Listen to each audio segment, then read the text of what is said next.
Welcome to bird media. నేను మీ పవన్ కృష్ణమూర్తి. భారతదేశంలో మనకి మహిళలకి సంబంధించి లేదు బాలికలకు సంబంధించి చట్టాలు, వాళ్ళ మీద అఘాయిత్యాలు జరిగితే నిర్భయ కేసు ఉంది, పాక్సో కేసు ఉంది. దాని తర్వాత వాళ్ళకి సంబంధించి ఎక్స్‌ప్లాయిటేషన్‌కి సంబంధించి అనేక సెక్షన్స్ ఉన్నాయి. దాదాపు 7-8 చాలా కఠినమైనటువంటి చట్టాలు ఉన్నాయి. కఠినమైనటువంటి శిక్షలు కూడా పడతాయి దాంట్లో.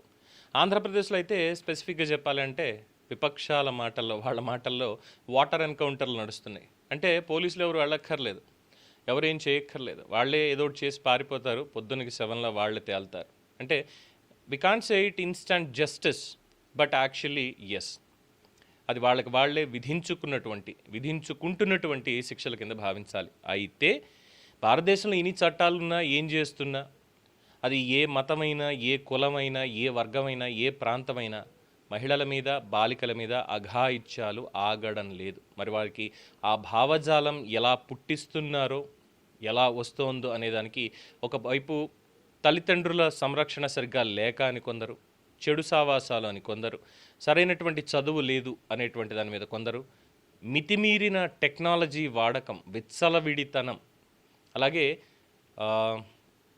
ఓవర్ ఫ్రీడమ్, మితిమీరిన స్వేచ్ఛ స్వాతంత్రాలు, ఇవన్నీ కూడా దీనికి కారణం అవుతున్నాయి అనేది చెప్తున్నటువంటి విషయం.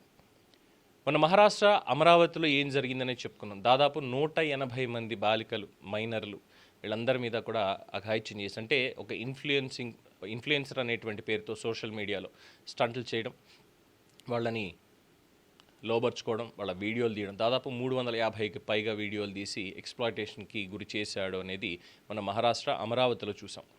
సరే, టీసీఎస్లో ఉన్నటువంటిది ఏం మాట్లాడారు అనేది ఇంకోటి అనేకం చూస్తూనే ఉన్నాం. ఇప్పుడు ఇంకొకటి కూడా వచ్చింది, అది కూడా హైదరాబాద్ బేస్ చేసుకుని రావడం అనేటువంటిది మాత్రం చాలా అభ్యంతరకరం అనడానికి వీల్లేదు. ఇది చాలా అమానవీయం అని చెప్పాలి. Minor girls targeted via Instagram. Key accused arrested in Hyderabad. A disturbing racket targeting minor girls from affluent families has been busted in Hyderabad. A key accused named Arjun has been taken into custody while the Cyberabad police she teams are investigating the case. The police said that accused allegedly used Instagram to befriend girls, especially students from prominent schools and those whose parents live in abroad. The group reportedly frequented pubs in Jubilee Hills and another upscale locations to build contacts, trap victims, and allegedly use photos, videos for blackmail and extortion worth lakhs. Police suspect information on victims' movements was gathered through domestic staff.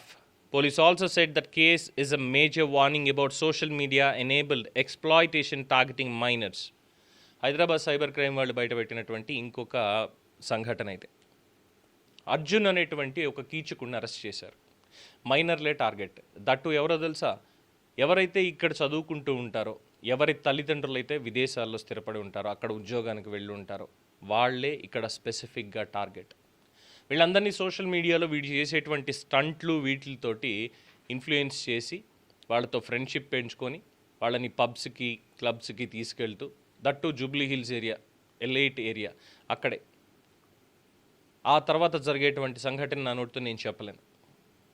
అలాగే వాళ్ళ photos, videos తీసి దాని తర్వాత వాళ్ళని blackmail చేయడం, లక్షల్లో డబ్బులు వసూలు చేశారు. ఇదొక దందా కింద మారిపోయింది. మరి ఇలాంటి వాళ్ళని ఏం చేయాలి? నా వరకు ఇండివిజువల్గా నా ఒపీనియన్ అడిగితే డెఫినెట్గా ఇక్కడ తప్పు ఎవరిది అన్న కోణంలో ఆలోచిస్తే 100% ముందుగా తల్లిదండ్రులది. ఎందుకంటే పిల్లల భవిష్యత్తు కోసం కష్టపడాలి అనుకుంటారు, ఎంతో కష్టపడాలి అనుకుంటారు. కానీ ఆ పడేటువంటి కష్టంలో మాత్రం ఎక్కడో ఒక లూప్ హోల్ అనేది ఉంటుంది. ఆ లూప్ హోల్లోనే ఇక్కడ ఈ పిల్లలు ఇరుక్కుపోతున్నారు. కనీసం ఇంట్లో ఉండేటువంటి వాళ్ళు చూసుకుంటారు అందామా అంటే ఇక్కడ నేరంలో వాళ్ళు కూడా భాగమయ్యారు అన్నటువంటిది తెలుస్తుంది. వాళ్ళు ఎప్పుడు ఎక్కడికి వెళ్తున్నారు, ఎలా వెళ్తున్నారు, ఏంటి సంగతి అనేటువంటి విషయాలు డొమెస్టిక్ స్టాఫ్, అంటే ఇంట్లో పని మనిషి కావచ్చు, పాల ప్యాకెట్లు వేసేవాళ్ళు కావచ్చు, పేపర్ వేసేవాళ్ళు కావచ్చు, ఎవరైనా కావచ్చు, చుట్టుపక్కల వాళ్ళు ఇచ్చేటువంటి ఇన్ఫర్మేషన్, అంటే ఎంత పకడ్బందీగా ఒక ట్రాప్ అనేది సెట్ చేస్తున్నారు. వినడానికే చాలా భయంగా ఉంది కదా, ఆలోచించాలంటేనే వణుకు పుడుతుంది కదా. మరి జరిగినటువంటి ఘటన పూర్తి పూర్వాపరాలు తెలిస్తే ఎన్ని గుండెలు తట్టుకోగలుగుతాయి? ఇక్కడ మౌనమే సమాధానంగా ఉంటుంది. పోలీసులు చర్యలు తీసుకుంటున్నారు, ఇంకా దీని మీద డీప్ ఇన్వెస్టిగేషన్ అనేది చేస్తున్నారు, చాలా క్లియర్గా వార్నింగ్ ఇస్తున్నారు, చాలా క్లియర్గా. The case is a major warning about social media enabled exploitation targeting minors. ఏం జరుగుతుందనేది అర్థం చేసుకోండి.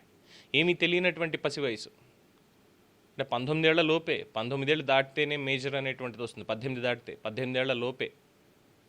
ఆ ఏజ్లో ఉండేటువంటి కొన్ని మానసిక సమతుల్యత ఇవన్నీ దెబ్బతిని ఇంకా ఎదిగేటువంటి క్రమం, మెదడు ఎదిగేటువంటి క్రమం, ఏది మంచి ఏది చెడు అనేది అప్పుడే నేర్చుకునేటువంటి క్రమం. ఆ ఏజ్లోనే జీవితాలు నాశనం అయిపోతున్నాయి. వాళ్ళు ఎక్కడ ఉండరు, ఈ కీచకులు ఎక్కడ ఉండరు, మన పక్కనే ఉంటారు, మన చుట్టుపక్కలే తిరుగుతూ ఉంటారు. మనకి తెలీదు కానీ చివరాఖరికి తెలిసే దగ్గరకు వచ్చేసరికి జీవితాలు నాశనం అయిపోతున్నాయి. ఇక్కడ తల్లిదండ్రులే కాదు, సమాజం కూడా ఆలోచించాలి. ఎందుకంటే అందరూ సమాజంలో పార్టే కదా.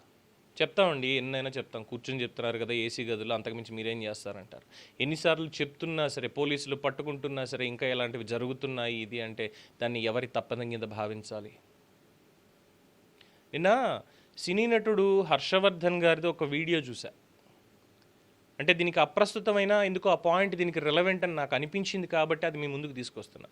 ఒక ఛానల్కి ఇచ్చినటువంటి ఇంటర్వ్యూలో మాట్లాడుతూ మహిళా యాంకర్ అడిగింది, సార్ ఏంటి మీరు ఏం చెప్తారు ఇప్పుడు ఇటీవల కాలంలో శివాజీ గారు చేసినటువంటి వ్యాఖ్యలు, డ్రెస్ కోడ్ ఉద్దేశించి అమ్మాయిలని బట్టలు సరిగా వేసుకోవట్లేదు, ఇది అవుతుంది అది అవుతుందని మాట్లాడారు కదా.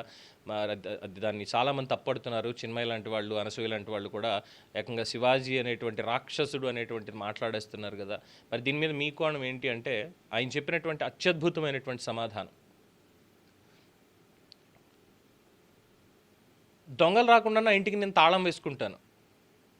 దొంగలు రాకుండా నా ఇంటికి నేను తాళం వేసుకోవడం చాలా మంచిది కదా. నేను ముందు నా ఇంట్లో ఉన్నటువంటి వాళ్ళకి చెప్పుకోవడం అనేది నాకు చాలా ఈజీ అవుతుంది బయట ఎవరికో చెప్పే కంటే. అంటే అమ్మ మా తల్లికో, నా చెల్లికో, నా కూతురికో, నా అక్కకో, ఎవరో ఒకళ్ళకి, అందరికీ నేను బయటికి వెళ్తాను, నా ఇంట్లో ఉంటారు వాళ్ళు, నేను ఇంట్లో వెళ్ళే వాళ్ళకి చెప్తాను, అమ్మ జాగ్రత్తగా ఉండండి, తలుపులు లోపల గట్టిగా వేసుకోండి అని నేను మా వాళ్ళకి చెప్తాను.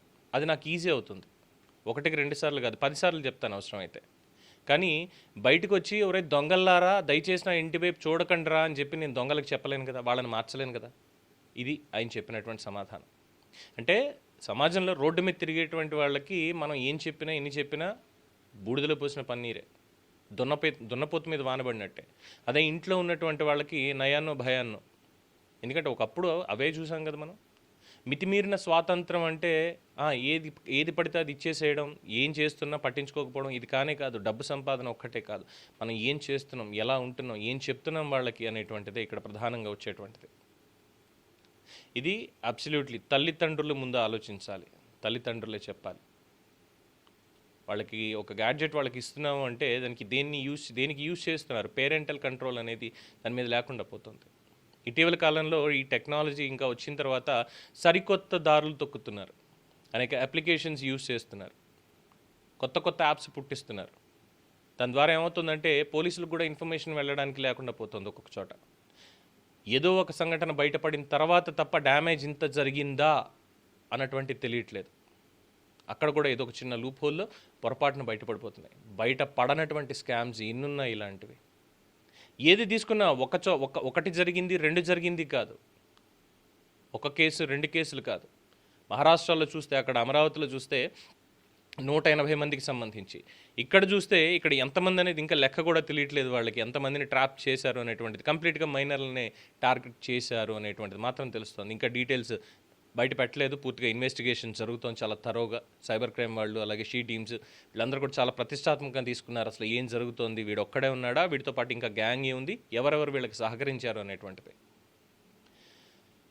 భయంతో బతుకుతున్నామండి, స్వేచ్ఛ సమానత్వంతో స్వాతంత్రంలో బతుకుతున్నాం అనుకుంటున్నాం కదా. లేదు, యాక్చువల్లీ భయపడుతూ బతుకుతున్నాం. ప్రతిదానికి భయమే. పొద్దున్న లేస్తే ఏమవుతుంది, ఏం వినాల్సి వస్తుంది, ఏం చూడాల్సి వస్తుంది, ఏం చేయాల్సి వస్తుంది, ఏం అనాల్సి వస్తుంది, అన్నిటికీ కూడా భయమే. మనం తెచ్చిపెట్టుకున్నామా?